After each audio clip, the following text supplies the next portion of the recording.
One of Australia's most iconic beaches turned deadly in just minutes. Bondi Beach was packed with locals and tourists. Many gathered for a public event marking the first day of Hanukkah, and gunfire erupted. The two gunmen were first seen standing on a footbridge overlooking the beach at about 6:45 in the evening. Witnesses say the suspects opened fire near a children's playground in Bondi Park. Beachgoers ran for cover along the shoreline and nearby streets as gunfire rang out. I was packing my bag, got my flip-flops, was ready to catch my bus, and then I started hearing the shots. But at the time we just thought it was like firework or something, or maybe part of the festival that was happening. Then maybe after like, I don't know, 6, 7 shots, we thought, okay, this is weird. And then someone started running. And we all panicked and started running as well. So we left everything behind, like flip-flops, everything. We just ran to the hill. One of the gunmen continued to shoot as he drew closer to the beach. That was when he was tackled by a bystander who charged at him from behind and wrestled a rifle out of his hands. The disarmed shooter then reportedly retreated to the bridge where his accomplice remained. The police arrived shortly after and shot at him. The beach has since been transformed into a makeshift memorial with people laying flowers near Bondi's famous pavilion. Flags are flying at half-mast across the country today to pay respects to victims. Well, Dr. Samantha Jones is a lecturer in criminology at the Australian Graduate School of Policing and Security at Sturt University, and she joins us on Asia First. Today, Dr. Jones, thanks very much. First of all, I want to start by asking you about the mood currently in Australia. We know there was shock, there was disbelief and grief yesterday, but, is there a sense of defiance, resilience that started to emerge as well? Australia is a very multicultural and resilient country, so having a terrorist attack occur so close to Christmas has certainly started bringing people together, and I wouldn't say there is an act of defiance that has accumulated from this event, but it is certainly bringing people closer. Dr. Jones, your area is criminology, so I want to ask you about whether or not this possibly could be the new reality for Australia, where there are more mass killings and violence, which were once quite uncommon. We had a guest earlier from Zero Risk who suggested the country has actually a dark underbelly that warrants attention. Would you agree? There are certainly darker areas of Australia. However, our intelligence and the policing authorities and agencies have been integral to keeping Australia safe. And this is why plots that have been occurring haven't actually gone to the point of where there's an actual attack, because our agencies work very hard to make sure that they are uncovered before an attack can be struck. Doctor, reports seem to show that anti-Semitic harassment, vandalism and violence in Australia have risen nearly 500% since October 7th. What does this number tell you about the level of danger facing Jewish communities, not just in Australia, but globally? So on the 30th of January 2025, I actually released an article through CSU News on festive seasons are part of a pattern in terms of extremist behaviour.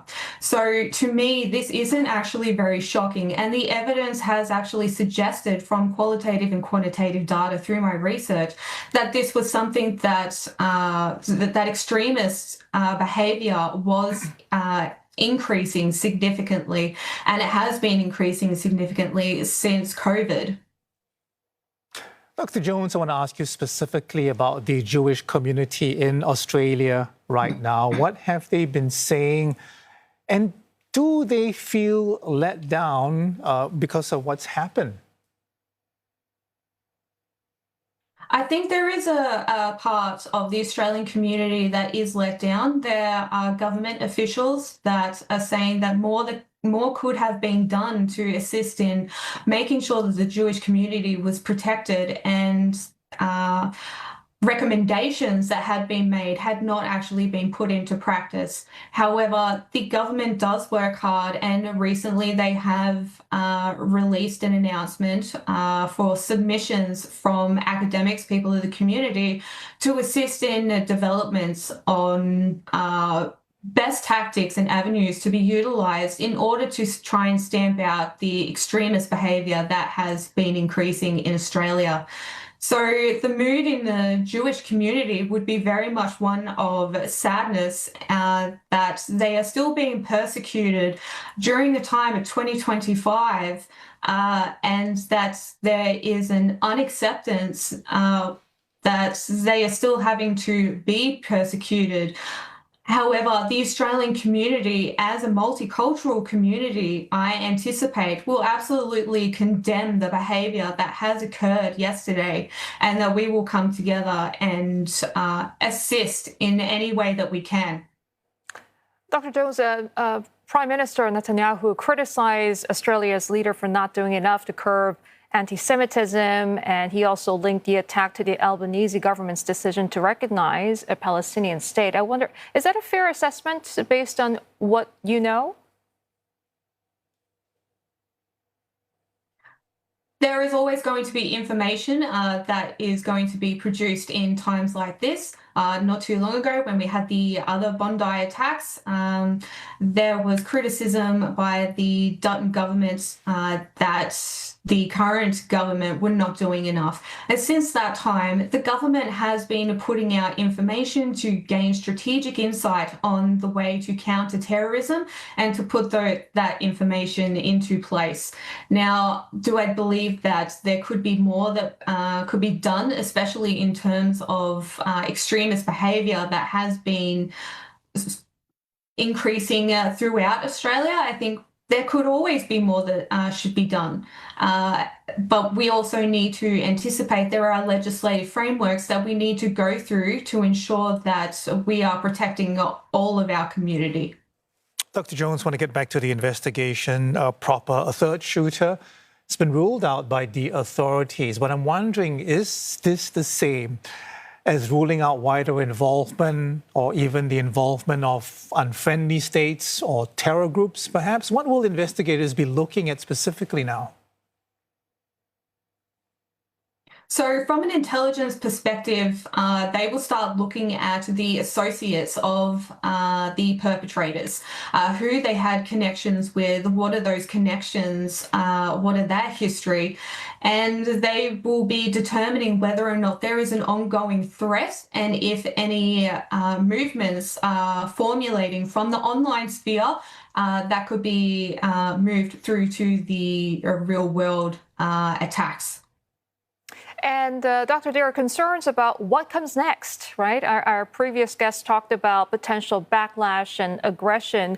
How should authorities prepare for, whether it be potential copycat threats or community tensions or even targeting of minority groups?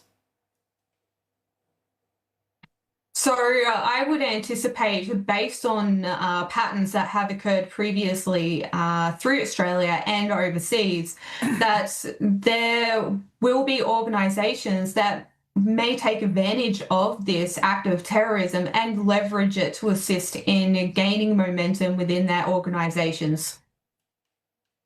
All right, Dr. Jones, we leave it there. Thank you so much for your time and for your thoughts. Dr. Samantha Jones is lecturer in criminology at the Australian Graduate School of Policing and Security at Sturt University.